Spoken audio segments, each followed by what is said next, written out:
Je voudrais commencer par remercier les organisateurs de cette manifestation que je considère extrêmement importante dans le contexte actuel. Pourquoi? D'abord parce que l'information financière, c'est la matière première qui sert aux investisseurs, aux prêteurs,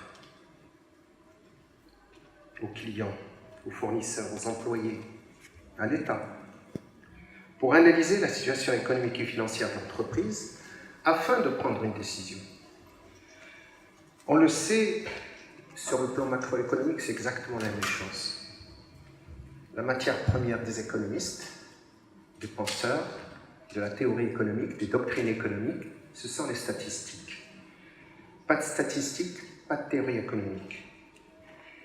On le sait, l'information financière sur les entreprises est restée très longtemps peu répandue. Elle est restée peu répandue, elle a commencé à se développer en Angleterre au moment de la première expansion de la presse financière. Je crois qu'il faut faire un parallélisme extrêmement fort entre l'information financière et la presse spécialisée financière qui diffuse l'information. Il y a une relation entre l'information financière et sa communication. On peut avoir une bonne information financière et une mauvaise communication financière. Et donc les deux doivent être analysés en parallèle. Ce qui a donc permis l'expansion du marché boursier, puis dans les autres pays, via la réglementation, ce qui a obligé les sociétés qui font appel à l'épargne publique à respecter ce qu'on peut appeler désormais une certaine transparence.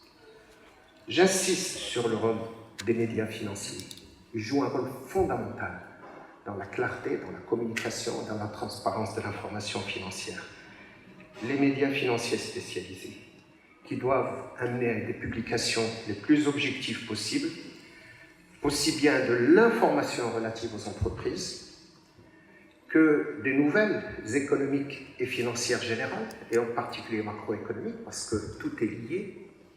On ne peut pas s'informer sur la situation et les perspectives de croissance d'une entreprise si elle n'est pas reliée à la croissance économique de la nation et sur le plan international. Donc des informations économiques et financières générales, et en particulier celles qui concernent, en ce qui nous concerne ici, les cotations et l'évolution des marchés financiers. L'obligation de diffuser l'information est différente selon les sociétés, vous le savez, notamment suivant le fait que la société est cotée en bourse ou elle ne l'est pas.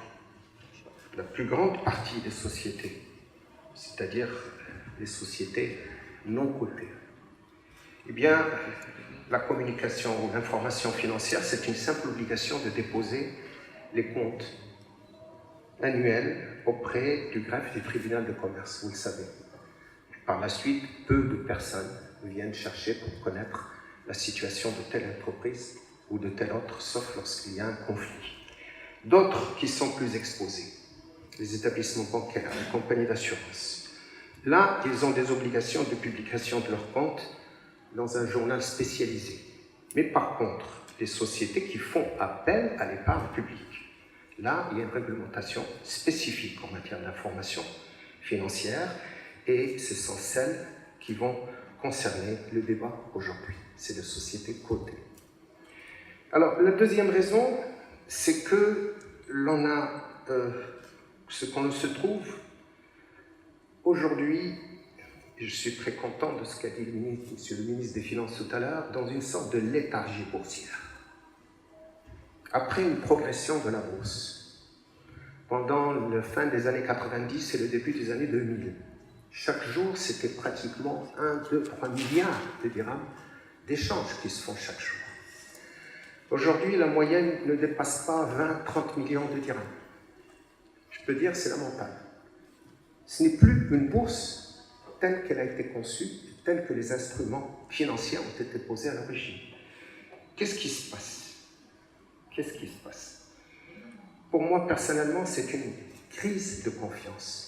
Une crise de confiance qui, après une période d'euphorie, qui malheureusement, je dois le dire, a été marquée surtout par un esprit de spéculation, et par conséquent une crise de confiance dont l'origine, il faut le chercher au niveau de l'information et du système d'information et du système d'analyse des performances des entreprises qui ont été introduites et qui, pour ma part, je considère que très souvent, les performances ou bien les valeurs qui ont été présentées pour l'introduction en bourse ont été surévaluées, surestimées par rapport à l'environnement économique. Par conséquent, c'est naturel que par la suite, il y ait des baisses de cours dans certaines valeurs.